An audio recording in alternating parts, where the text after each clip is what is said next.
Thank you very much for this opportunity. God has allowed us again to come in His presence and to hear from Him. I want to welcome each and every one of you this morning.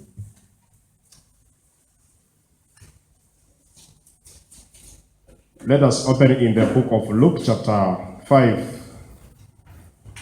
This is a common scripture. We all know, we all understand. Some of us who have passed through Sunday school, we've sung this song. So it's an obvious scripture, but God has got something for us this morning to encourage us again. Luke chapter 5, I'll read from verse 1 up to verse 11. Luke chapter 5, from verse 1 up to verse 11. I always make a number of comparisons with the gospel books, but I always realize that Luke has got some more explanations which are not found in other gospel books, as we will know from this story. Luke chapter 5, verse 1 up to verse 11, the Bible says, "One day, Jesus was standing on the shore of Lake Gennesaret, while the people pushed their way up to him to listen to the word of God. He saw two boats pulled up on the beach. The fishermen had left them and were washing the nets. Jesus got into one of the boats. It belonged to Simon, and asked him to push off a little from the shore. Jesus sat in the boat and taught the crowd. When he finished speaking, he said to Simon, 'Push the boats out or further to the deep water, and you and your partners let down your nets for a catch.' 'Master,' Simon answered, 'we have worked hard all night long and caught nothing. But if you say so, I'll let down the nets.' They let them down and caught such a large number of fish that the nets were about to break. So they motioned to their partners in the other boat to come and help them. They came and filled both boats full of fish, that the boats were about to sink.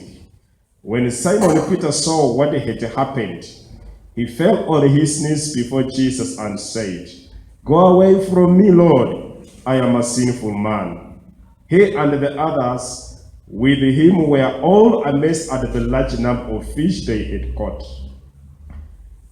The same was true of Simon's partners, James and John, the sons of Zebedee. Jesus said to Simon, 'Don't be afraid. From now on, you will be catching people.' They pulled the boats up on the beach, left everything, and followed Jesus."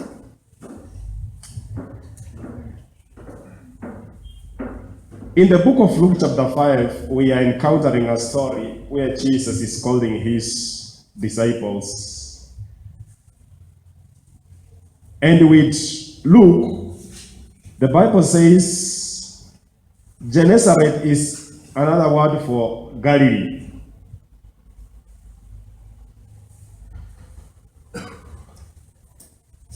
The Bible says that the people were oppressed, were coming to Jesus, a lot of them. And his popularity was going abroad, so people were too many. And therefore he said to Simon that, "I want to use your net as a floating pulpit, so that I may be in the water on your boat as I teach people sitting on the shore." So the Bible says that he saw two boats pulled up on the beach. The fishermen had left them and were washing their nets. We are encountering a number of events in this chapter. First of all, Jesus is teaching the multitude the word of God. And secondly, we will come to notice the miracle of the fish. And the third part of it, we will come to learn more about the call of Simon Peter. So here, Jesus is teaching the people the word of God. And we don't have much explanation about what Jesus was talking about, but definitely he was talking about the kingdom of God. So he was teaching the people, and therefore because of the great multitude of people, Jesus decided to use the boat of Simon to teach the people. The Bible says the fishermen were out of the boats and they were on the shore, they were washing their nets. They had done a lot of work during the night, but their work was futile, did not bear fruit the whole night. And therefore, in early morning, they were washing their nets. Possibly they were about to go back home and have some rest so that they can prepare for the next night to continue with their work. For those who have done night duties, sometimes it's very hectic, you feel sleepy, but work has to be done. You feel overwhelmed, but the work has to be done. This was the case with these people. So the Bible says Jesus asked the boat of Simon, and then he told the people, I was asking myself, now these disciples were washing their nets, and then Jesus has asked to use their boats as the floating pulpit, and he was teaching the people. Were they busy doing their nets, washing them? Definitely, they were not. They were listening to Jesus as he was speaking. I was making the comparison how the first disciples were called in Mark and also in Matthew. And you will realize in Matthew and in Mark, it is like it was their first encounter with Jesus Christ. But in Luke chapter 5, from the look of things, it's not the first encounter Jesus is encountering these disciples. Because from chapter 4 of Luke, Jesus had healed the mother-in-law of Simon. So which means Simon was familiar, has got some information about Jesus Christ. And even from the conversation, he knows Jesus is calling him master. He's aware about Jesus Christ. And how he's responding to things here, it's to an extent, he is aware of Jesus Christ. And therefore, from the look of things as well, it may be the first calling, but they know about Jesus Christ. So that the decision they are about to make, they are fully convinced that we are making the decision knowing the person we are following. Jesus got into one of the boats, it belonged to Simon, and asked him to push off a little from the shore. Jesus sat on the boat and taught the crowd.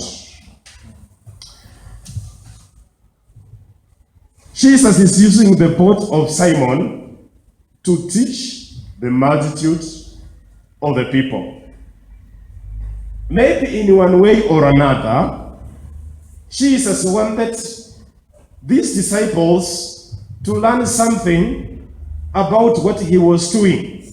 Therefore, when he calls them, they'll know exactly what he has called them to do. So Jesus is calling very early in the morning, and the people are so many, and they were listening to Jesus on the shore.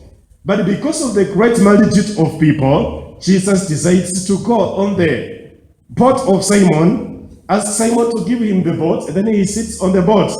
Simon did not resist. He said, Master, use this one to teach the people. But the Bible says they were busy washing their nets. In other words, their work of the night shift was almost done. But downwards there, you will come to realize that night shift was a tiresome one, was a frustrating one, was a night full of full of frustrations because they have failed to achieve what they came to do that night. Don't confuse this with John, where Jesus also performed the miracle. The miracle in the book of John, it was after Jesus had resurrected. But this time round, he was calling them for the ministry work. So the Bible says he sat on the boat and then he taught the crowd. He gave the living word to the people. Verse 4, when he finished speaking, he said to Simon, push the boat out further to the deep water, and you and your partners let down nets for a catch. You know, definitely these boats were empty, and Jesus saw them washing their nets. From the look of things, even without Jesus asking them, have you gotten anything? He just looked at the environment. He said, these people are tired, these people are frustrated, they have gotten nothing, their business today has frustrated them. And then he notices that. But first of all, he taught the people the word of God, and then he came to this one and realized these people also need to be done. Something has to be done to them. It was like Jesus was appreciating this person has given me the pulpit to preach to the people. I also has to appreciate them. Then he looks around and he said, how can I appreciate these people? He said, these are professional fishermen, but it looks like they have gotten nothing the whole night. So without asking them questions whether they have gotten anything or not, Jesus is fully aware of the situation on the ground. He knows these people have tried their best to do the fishing, but they have gotten nothing. And therefore he is giving them instruction to do it, but this time around as per his command. When he finished speaking, he said to Simon, push the boat out further for the deep water, and you and your partners let down the nets for a catch. You know, Jesus, he is coming from the family of people who are carpenters by profession. And he is coming to give an advice, not on the carpentry work.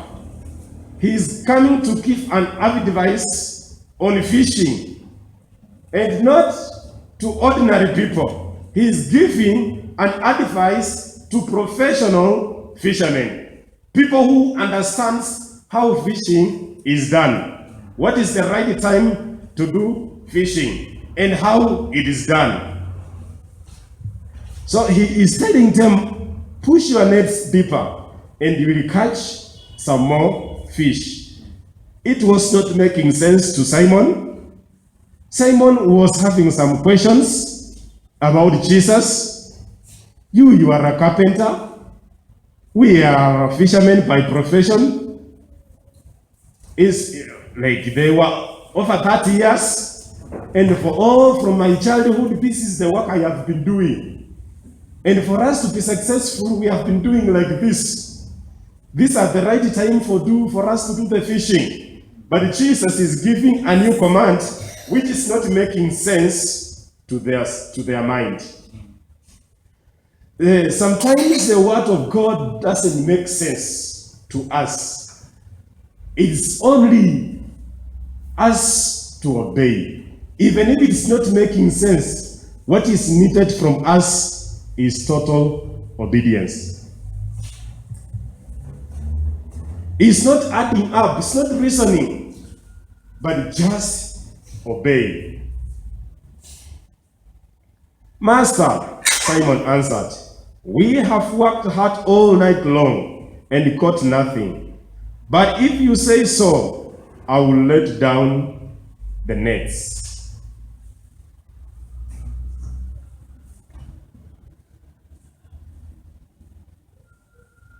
King James Version.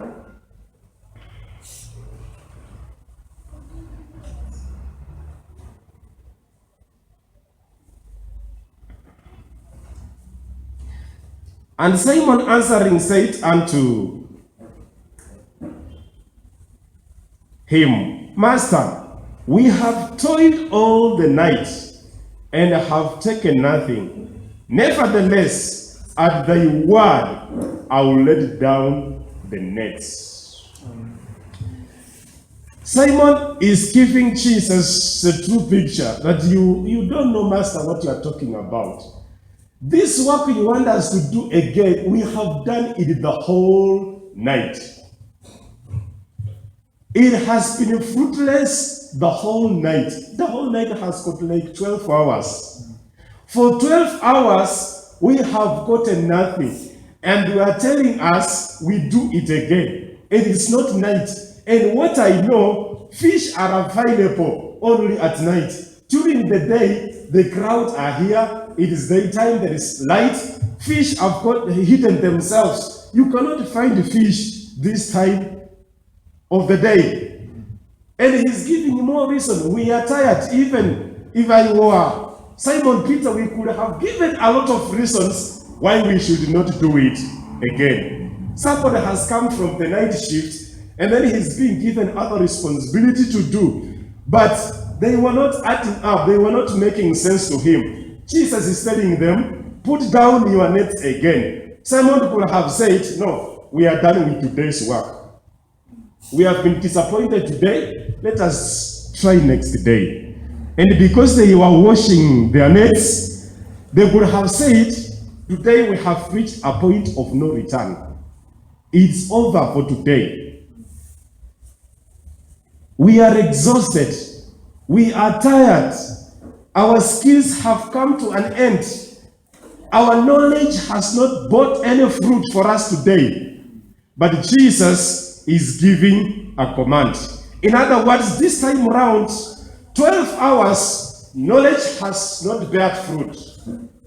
Skills has failed to bear fruits for a period of 12 hours. This time round, just use less than 5 minutes. But this time round, you are not going to use knowledge.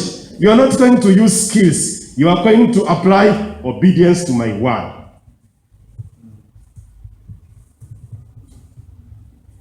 Sometimes our knowledge, sometimes our skills, and our ability, our skills to do business, we may be experienced business people, but experience has got limitation. Knowledge of this world has got limitation. Faith and obedience to the word of God is what we need as children of God when we reach at the point where we failed in anything to do. And so Jesus is telling him to do it again, but this time around, he is doing not based on his knowledge. He is doing not based on his skills and experience for more than 10 years. I have in this profession for more than 10 years.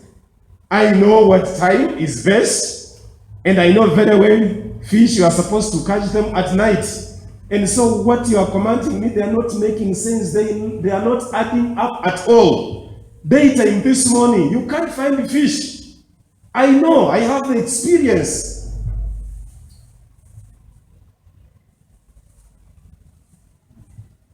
If you are to come and command me during the night, I'll listen to you, because I know at that time, fish, we have them in the sea. People who live near the sea, they understand. I know Pastor Livingstone maybe on those parts of Jinja. Yeah, they go to Lake Victoria to do the fishing. I encountered one of the pastors who went to do the fishing, and sometimes this pastor, when you are visiting him, he says, now, I have got visitors in this house, but I don't have food to serve my visitors. Just give me 5 minutes. He says, just give me 5 minutes. Then he goes away. Few minutes, you will see him coming with a lot of fish. These people, they do enjoy a lot. They are fishermen. You see him coming with 3, 4, 5 fish, and then breakfast is served. You are done with it. And then he waits lunchtime. What time is it? Give me 5 minutes. I'll be back. And then you see in 5 minutes, he's coming with a lot of fish. This was the profession of Simon. Profession of Simon. They were professional fishers of men. They know the exact time. They know how to do it. How fishing is done. I used to do some little fishing in the village, but using the hook. Using the hook with small fish down there. Not the professional one. This one was a child doing it. like Thompson there. You go with the hook, you put something like a worm, and then you put in the river there. And then there's some signs you will see, and you say there's a catch here. And then when you pull, you see a fish coming out. I used to enjoy that work. It's a very exciting experience. But Peter and the other disciples, these were professionals. This is what made their daily living. Out of this, they survived together with their parents. So the Bible says, Simon answering said unto him, Master, we have toiled all the night. You know, when Simon Peter says we have toiled all the night, he is trying to explain to Jesus how tiresome the night was. And he's saying all the night. He's explaining to Jesus to understand all the night is not 2 hours.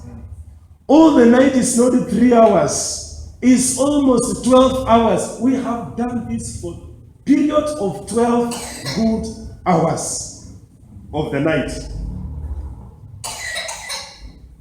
Working hours for those who are working, maybe around 8 hours. Government provision is around 8 hours. But working for almost 12 hours is not easy. And then during the night is the more complicated one, because you are combined with the sleep. You want to sleep, but at the same time, you want to do something. So the Bible says, Simon said, we have toiled, we have worked, we have labored, we have given all our expertise, all our experience, the ability we have tried to put out all that is in our ability for the whole night. The whole night may be meaning something different in our lives. Maybe the whole night for someone, maybe 1 year. Maybe the whole night for someone, maybe 5 years. And therefore, there's something that maybe you have done for 5 years, something that you've done for 10 years, something that you've done for 20 years, but it has not been bearing fruit. And therefore, you've reached at the point of surrendering and said, for this thing I have waited on the Lord for 20 years. Nothing has happened. Now I have given up on this. For the period of 10 years, I have tried my best to do A, B, C, D, but it has not borne any fruit. I have given up on this. Sometimes we receive pressure. Personally, I received a lot of pressure after it took too long for me to marry. You know, my parents, they used to ask, not me directly, but they will inquire from my sister, your brother, what is happening? You know, his age mates, they have got kids 5 years, they are like this, they have gone this and this, but your brother is, what is the situation there in Nairobi? What is happening with him? They used to ask my sister. We were just staying in a neighborhood. And then he said, me, I know, Brother Stephen is just committed in the things of God. He always goes to church. When he's in the church, out of the church, he's in his house. Following day, he goes to work. From work to church. I've never seen any signs of such a thing. And my mother was a little bit discouraged because this man is almost attaining 30 years and there's no sign at all. Pressure was mounting from all directions. It has taken too long. This was the situation of Simon. The whole night, this has been too much. We have never had this kind of experience. And he said, for the whole night, we have toiled and we have gotten nothing. In other words, 12 hours, they have been fruitless hours. 12 hours, they have been frustrating hours. 12 hours, life has not been easy to these professionals.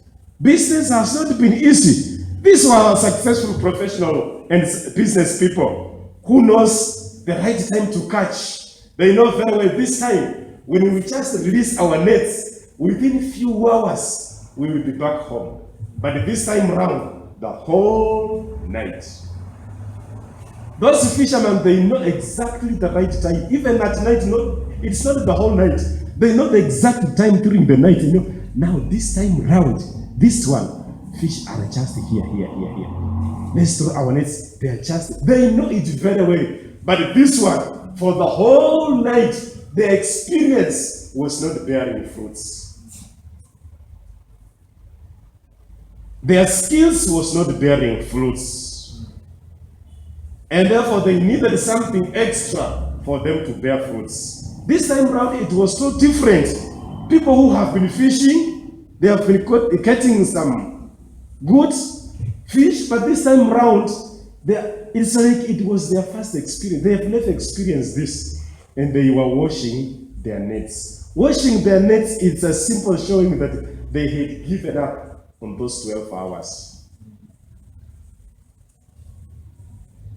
Washing their nets simply shows that shift. They have called it fruitless. Maybe we try the next shift. Washing their nets, it simply shows it has reached the point of no return. Their boats were just there and they were washing their nets so that they can fold them back and go back to their houses. Maybe when they were about to go back to their houses, they had not left maybe anything in their house. And maybe they were wondering, now we are going back to their house without anything. We are business people. Our family depends on this. What are we going to tell our family? What are they going to eat today? Today we are not going to the market. This is where we get our daily living. Today we are not going to the market to do our business. Maybe they were wholesalers of this fish. So those who sell on those kiosks, they were coming to them to collect the fish in large quantities. Maybe they were asking themselves, now these retailers, our customers, when they are going to come today, what are we going to tell them? All these questions lacked explanations. It's because the 12 hours were fruitless. Their experience was not bearing fruits. Their professionalism was not bearing fruits. But this time around, things had to be done different. Even if it's going to take like less than 5 minutes, it's going to be different. And Simon answering said unto him, Master, we have toiled all the night and have taken nothing. Nevertheless, at your word, I will let down the nets. That is the turning point of that day shift, that night shift. Peter is explaining the real situation on the ground, that we have toiled all the night without bearing fruits. We have worked for all this period of time and we have been fruitless. I have worked for this work for 5 years. I have worked for 10 years. I have worked for 20 years. But I have not made any progress in my life. But Peter is saying, but by your word, we will do it again. Amen. But by your word, we will do it again. The teacher of the word yesterday was talking about John chapter 2, about the wedding in Cana of Galilee. And Jesus' mother told them, whatever he tells you, do it. Even if he tells you, just take that jerrycan of water and put on the head and stand there. Even if he tells you that, please do exactly as he will command you. The mother knew the secret. My son has got the power to do it. If only people will obey what he tells them. That is what makes the difference. That's what makes the difference. If only they will obey what he commands them. He told them, whatever he tells you to do, just do it. It may look like it's not making sense. It may look like it's complicated. What he's telling you to do is complicated. It's not adding up. What he's saying, it's not a civilized thing to do. But whatever he tells you, do exactly as he tells you. And then Jesus tells them, fill this water jar with water. Pastor was saying yesterday, you know, one water jar was 100 liters. And there were 6 of them. She fetches water, she knows what 100 liters means, and 600 what it means to fill them. It's not an easy task. And it was not happening. We are not in need of water. We are in need of wine. And you are telling us to fill these jars with water. But the mother had given us secret. Do exactly as he commands you. So Peter is saying, yes, it's not adding up. It's not making sense. Yes, we are tired. Yes, we are washing nets. But by your word, we will give it another chance. But by your word, we will do it again. But by your word, things will be different today. Let us build our faith in the word of God. This is what brings changes in our lives. If we obey the word of God, that is where we will see the true changes in our lives. We may be professional in different areas of our lives. We may be having experience of life issues. We may be experienced in doing some things of life and putting up the food on the table for our children. But sometimes when things fail, just obey the word of God. I'm told those soldiers, they are very disciplined. When a soldier is being commanded to jump or to turn right, he doesn't question. He will ask later. But if he's told to jump, he will tell his master. He will not tell his master, why am I jumping? Tell me why you are telling me to jump. He will only ask, how high do you want me to jump? So after jumping is when he will inquire later on why he was told to jump. Just obey. Obedience to the word of God is what we need in this world. Obedience to the word of God is what we need in this complicated world, evil world.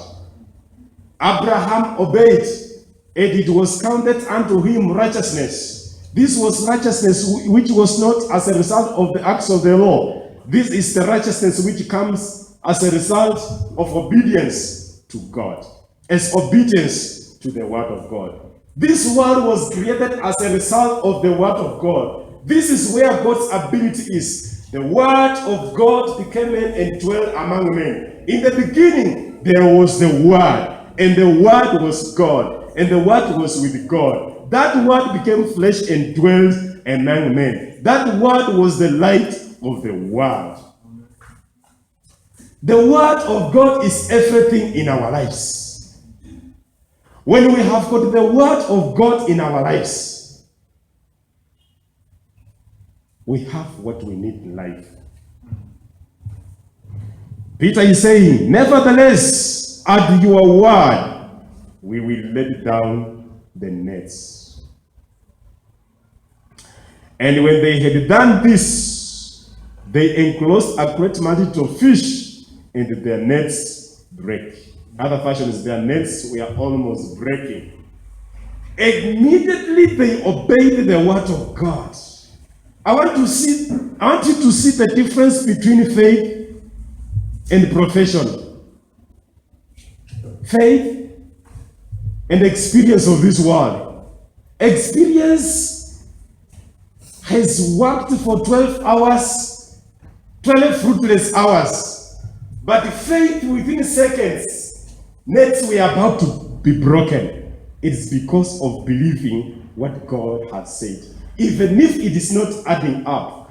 Sometimes the things of God, we cannot easily understand them.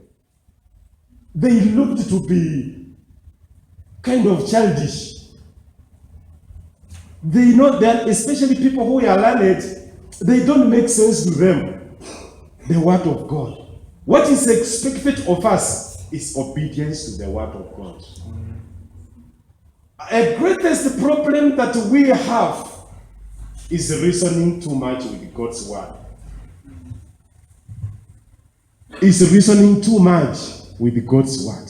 This morning it's our prayer, it's my prayer. We will ask God to help us, to forgive us, not to be questioning God too much, to be reasoning with God too much. It's not making sense. Now, suppose if I do this and this, and what about this and this? We always ask God. Moses, when he was being called by God, he asked a lot of questions.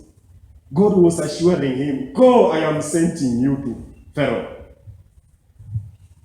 He said, I know that man is a very powerful man. If I go before, what am I going to tell him? What am I going to tell him? Tell him, the God of Abraham, Isaac, and Jacob has sent me.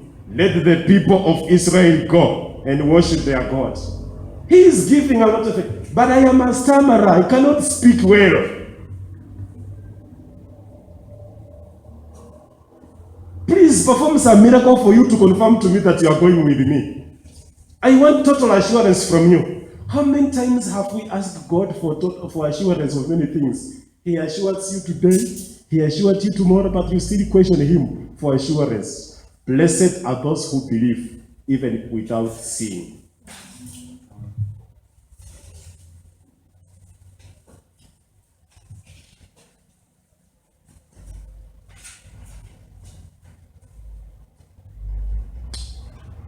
And so the Bible says, "It by your word we will do it again." And they came and feared not. Nevertheless, at thy word I will let down the nets. I have washed the nets.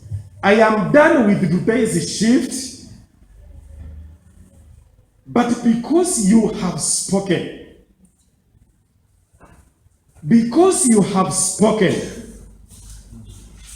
I will do it. This is an act of faith. Peter had encountered Jesus Christ. Jesus Christ healed his mother-in-law. And during the time of the teachings, maybe Peter were just listening to Jesus. And they were having conviction in their hearts. This one is the true Son of God. He has got the power to do everything. And therefore, when they were commanded, they said, yes, this is the situation on the ground, but by your word, we will do it. By your command, we will do it. I want to challenge each and every one of us. We keep on trusting the word of God, what he has told us. We may have had some fruitful seasons. We may have had some difficult experiences, but by his word, we can do it again. Don't give up on God.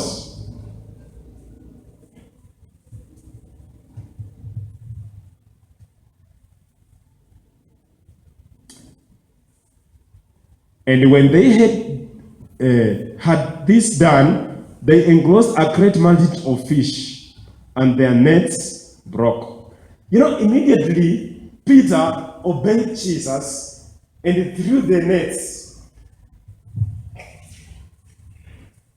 If you use ordinary senses, in fact, you cannot throw those nets. You say, you know, where you are telling me to throw the nets, we have done it. You know this area?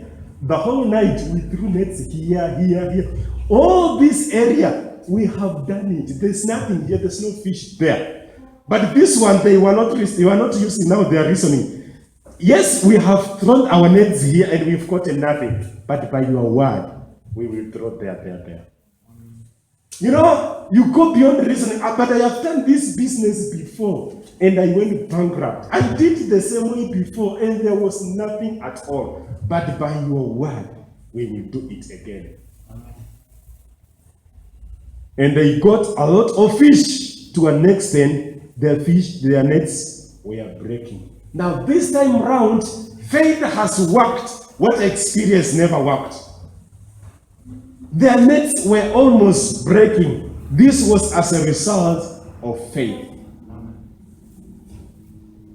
And they beckoned unto their partners which were on the other ship, that they should come and help them. And they came and filled both ships, so that they began to sink. They called their partners on the other boat. This miracle is too much for us. What faith has done to us, we need people. Professionalism, experience has never done this kind of work for us to call for help. But what faith has done to us, we need more people. Please come and help us. Now that teaches us, even as we need partners, we need to have good relationship with our neighbors. Don't just say, "Now I'm a spiritual person. I don't have to relate with my next neighbor. I leave my house, I go to church. From my church to my house, you don't greet the neighbor, you don't relate with them well." In this life, you need people called partners. Jesus has done this miracle. Jesus was very much well able. He has got the ability even to help them, to pull the nets. But that was not Jesus' responsibility. He wants to teach them, you need people. You need people.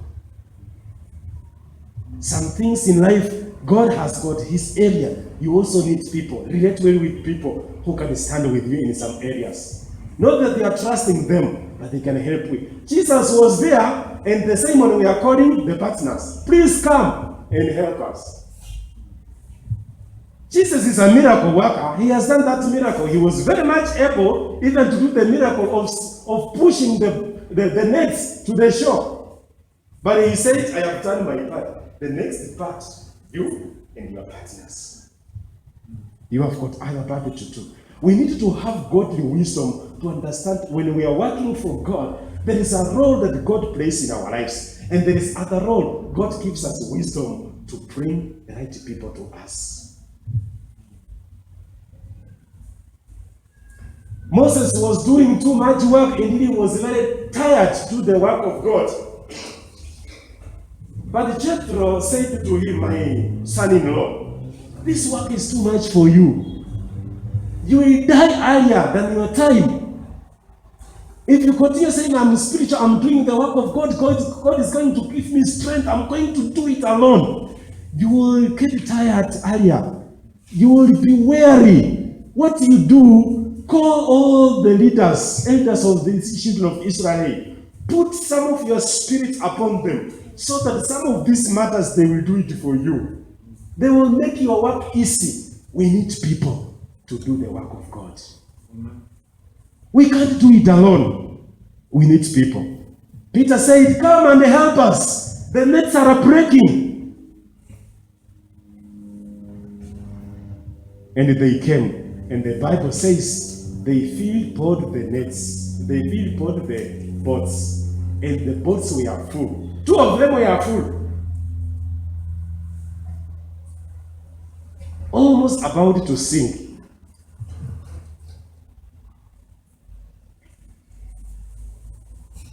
And they beckoned unto their partners, which were in the other boat, that they should come and help them. And they came and filled both the ships, so that they began to sink.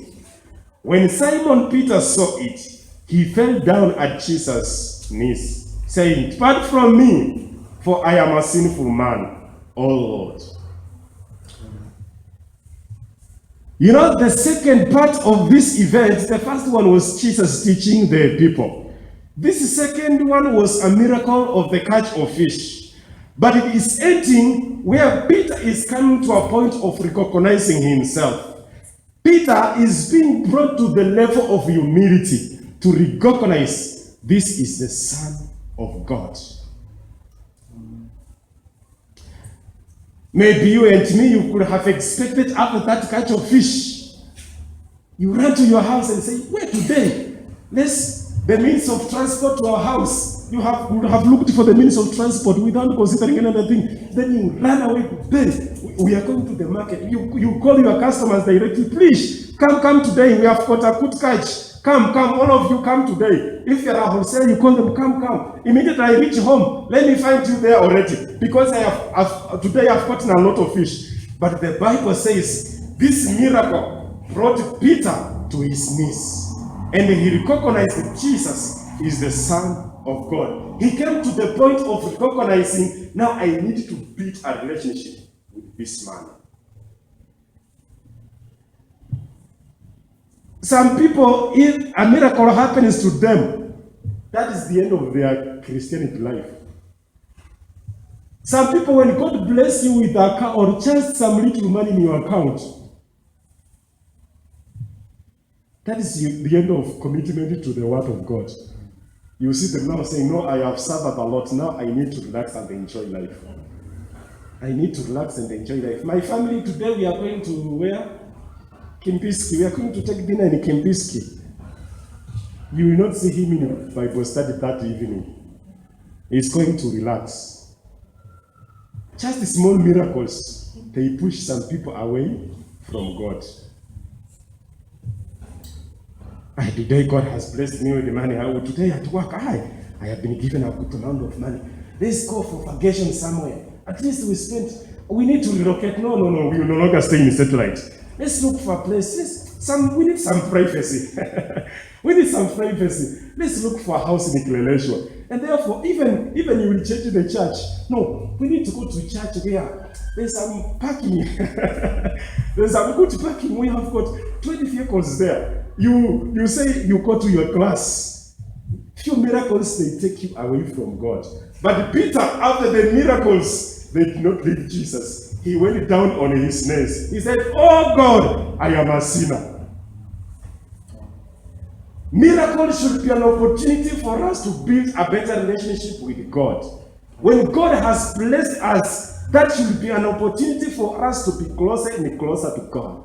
This is what he wanted the Israelites. He said to them, when you go to that land and you build good houses and your children get married and your sons marry and you settle and you do the farming, you produce well, when your animals have multiplied, do not forget the Lord your God, where he has taken you from. When you are doing well with life, don't forget the Lord your God. There is a man who had planted. Jesus gave this story, and after harvesting, he said, now this time around, I am going to enjoy. This harvest is so plenty for me. This year, I am going to enjoy. But during that night, God said, I want in your soul. When God does miracle for us, that is not an opportunity for us to get excited and forget walking with him. That is not an opportunity to run away from him. That is an opportunity to come to a point where we need to build our relationship with him, to make it much better, to make it much stronger. Peter says, I am a sinner. I have come to the point of recognizing you as the Savior of the world. You are the Master.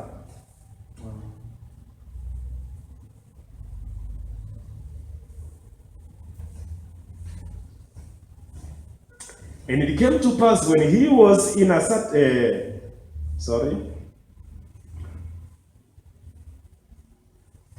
for he was astonished, and all that were with him, at the draught of the fish which they had taken. And so was also James and John, the sons of Zebedee, which were partners with Simon. And Jesus said to Simon, fear not. From henceforth, you shall catch men. I'll make you fishers of men. Amen. Every Sunday school child sings this song. I will make you fishers of men, fishers of men, fishers of men. I will make you fishers of men if you follow me. If you follow me, if you follow me,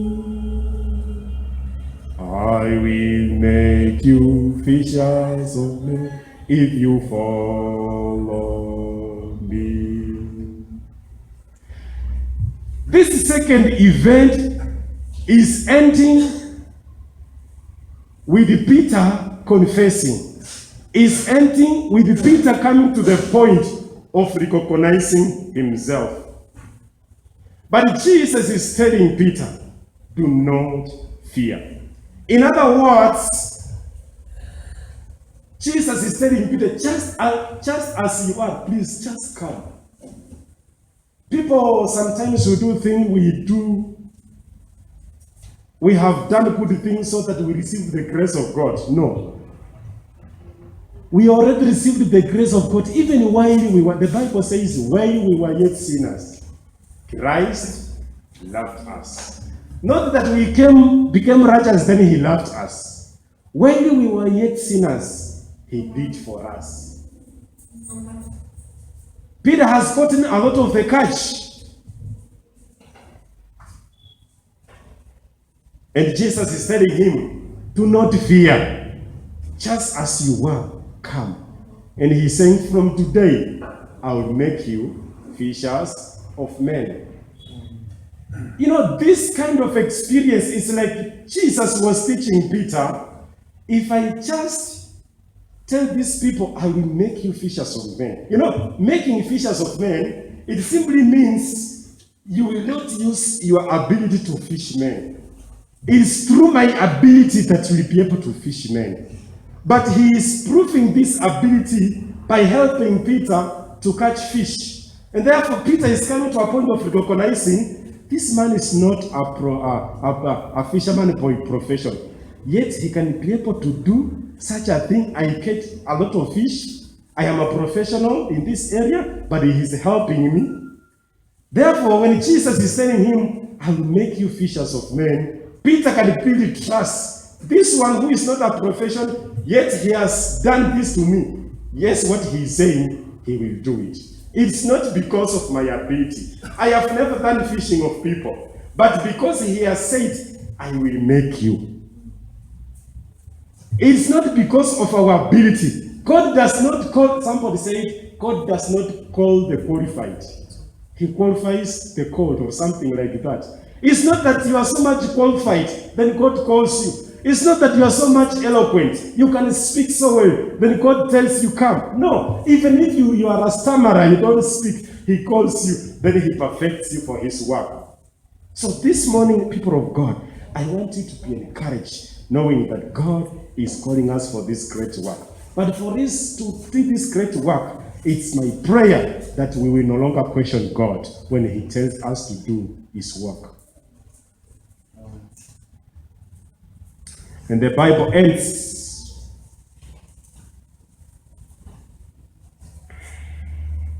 And when they had brought their sheep to the land, they forsook all and followed him. These people, Jesus has told them, come, and I will make you fishers of men. So they have made up their mind. We will no longer do fishing again. Even this great catch we have done today, I don't know. When I go to heaven one day, I'll ask Peter, when you left this fish, you left it in the hands of who? Maybe their father? Yeah, because they were doing fishing with their fathers. Maybe they left to their fathers. Or just they left it there for other people to come and pick. It's like they counted all things but a loss for the sake of the kingdom. Some of us, when we get that kind of a catch, and God calls you, and God tells you, please, when you get a very good job in UN, and God calls you, no, me, I'm calling you for my work. You look at the good pay of UN and say, I can't leave this one. But Peter said, the Bible says, they left their nets, they left that great catch, 2 boats full, and then they followed who? Jesus. This is a great commitment. May God help us this morning that we will not question God. May God help us this morning that we will not question the ability of God. When he commands us, we obey fully. When we obey his word, things will be done. When we obey his word, miracles will be done. When we obey his word, what looks impossible will be possible with him. When we obey his word, even if things have been dry for 5 years, it will change. There's one man who believed in God, and he planted during the dry season, and he harvested. It's because of the word of God. This word of God is life. Father, in the name of Jesus, we thank you this morning for speaking to us. Your word is light, and your word is lamp unto our feet. David said, I have kept your word in my heart, that I may not sin against you. And how shall a young man make his ways pure? Is by taking heed to your word.